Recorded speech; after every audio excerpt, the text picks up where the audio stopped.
La doctora Guillermina Mejía es una mujer muy profundamente conocedora del funcionamiento del cuerpo humano, pero también de un proceso que tiene que ver con la conciencia y con algunos grados de la conciencia que hoy tenemos que poner sobre la mesa. Uno es el miedo a la muerte. El miedo a la muerte es humano, por supuesto, y en esa percepción, ¿qué podrías abundar sobre el concepto? Querida doctora, te saludo esta mañana, buenos días. ¿Qué tal? Buenos días, Pedro, un gusto enorme.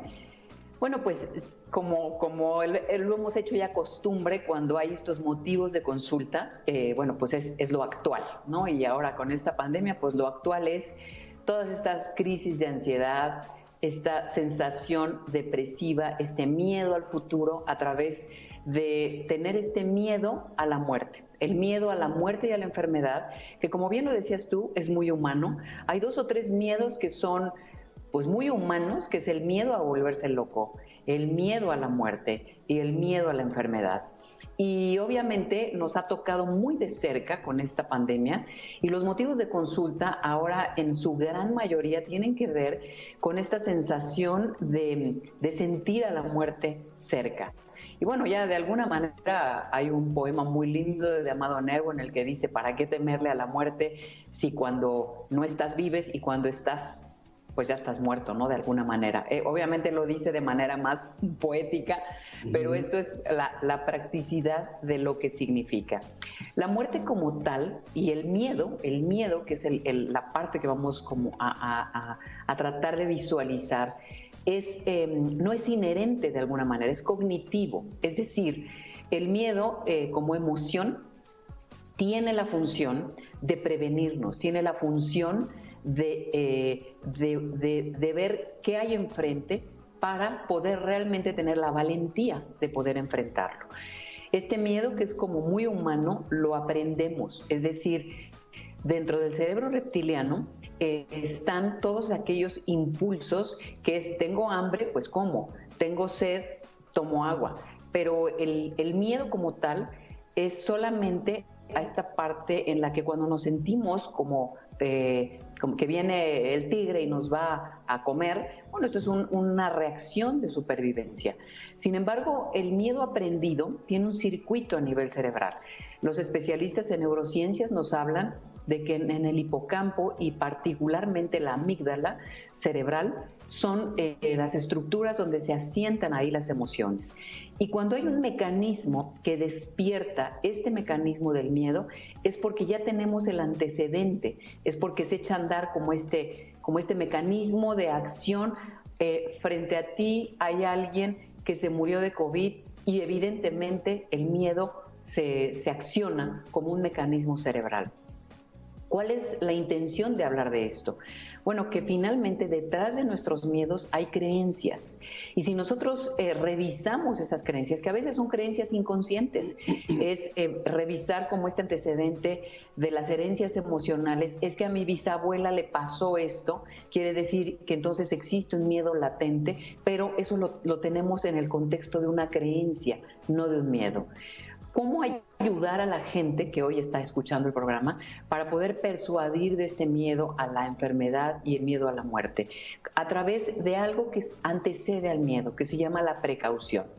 Y obviamente pues aquí entran todas estas medidas de lo que hoy nos atañe, que es la pandemia, estas medidas preventivas, que no es buscar exponernos a la muerte, sino no es organizar la fiesta COVID para ver si me va a dar o no me va a dar, sino simple y sencillamente es a través de medidas de prevención estamos de alguna manera enfrentando al miedo. El miedo hacia el futuro se llama trastorno de ansiedad. Entonces, si yo reconozco que lo que tengo es un miedo a que no me vaya a morir, entonces mejor trabajo en mi ansiedad, porque esto se ha extendido ya hasta las crisis de pánico, las fobias, que todo esto tiene que ver con esos miedos aprendidos, ya sea del pasado o ya sea de alguna creencia. Entonces, básicamente es, mientras vivamos, obviamente siempre tenemos la posibilidad de estar aquí. Y la muerte, bueno, pues ya, ahí dice el dicho, ¿no? Que del rayo nos podemos salvar, pero de la raya no. Entonces, ¿cómo escuchas esto, Pedro? Yo estoy, mira, hace muchos años, un maestro de biología me decía que la muerte debe de ser vista como el culmen de la vida. Y yo no le entendía la frase, yo no sabía qué quería decir con el culmen de la vida. Supone que el culmen es el punto culminante, es el punto de éxtasis de algo. Y decir la muerte es el culmen de la vida, pues es al contrario, ¿no? Pero hoy lo entiendo, porque puede ser el final de la vida, el principio de la trascendencia, pensándolo bajo una perspectiva, sí, filosófica si tú quieres, pero también ontológica y que trata de ahondar en la esencia de ser y de dejar de ser. Y ahí pienso que la cultura occidental se ha encargado de hacer sentir que la muerte es un momento oscuro por falta de un proceso de mayor análisis, porque después de todo, desde que nacemos, admitimos que al nacer somos susceptibles a después morir. ¿Cuándo? Al día siguiente, dentro de 100 años o dentro de 50 o cuando sea, pero naces para empezar a morir y así se tiene que entender, por lo menos así lo entiendo. Pero yo creo que algo que es muy importante, porque estamos en una circunstancia diferente ahora, ¿no? Con una enorme mortalidad por esta pandemia y demás. Yo lo que les diría a nuestro público es no procrastinar. Es decir, si yo estoy viviendo mi hoy y estoy viviendo el día, ¿qué puedo hacer hoy en mi día para mí? ¿Y qué puedo hacer hoy para mi comunidad? Sin estar esperando a que es que el día de mañana tengo un proyecto, porque no sabemos en qué momento, y nunca lo hemos sabido, pues vamos a dejar de existir. Entonces, ver a la muerte como una aliada, tampoco sabemos a ciencia cierta, por lo menos desde el punto de vista científico, si esto es realmente una trascendencia. Lo que sabemos es que tenemos hoy la vida y qué hacemos con el hoy en nuestra vida. Hoy doy lo mejor de mí, hoy trabajo con entusiasmo, hoy ayudo a mi comunidad, en el hoy vivo y amo como yo lo sé hacer, porque tampoco tiene que ser como la sociedad me lo dicta, sino realmente como ese respeto personal para mí, para los demás y para mi comunidad, sin procrastinar que, bueno, después de la pandemia, lo que voy a hacer cuando termine la pandemia, no, hoy doy lo mejor de mí. Y creo que eso nos ayuda a aterrizar en que este miedo a la muerte se haga pequeñito y estar viviendo en mi presente, no en el pasado que me provoca depresión, no en el futuro que me lleva al trastorno de ansiedad. Creo que un mensaje importante para enfrentar la enfermedad y la muerte es, hoy estoy sano, ¿qué hago para continuar sano? Desde lo que a mí toca, por supuesto, ¿no?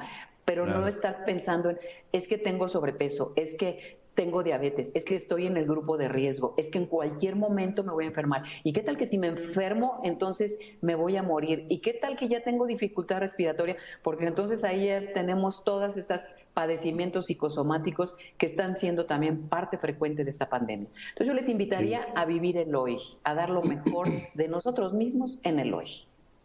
Y sabes, haciendo muy especial hincapié en quién, en la adolescencia, querida amiga. Claro. En la adolescencia, claro, que viviendo un mundo virtual en las computadoras, están todo el recanijo día enfrente de las computadoras, llega un momento en donde apagan el aparatito y se sienten absolutamente apabullados por la soledad.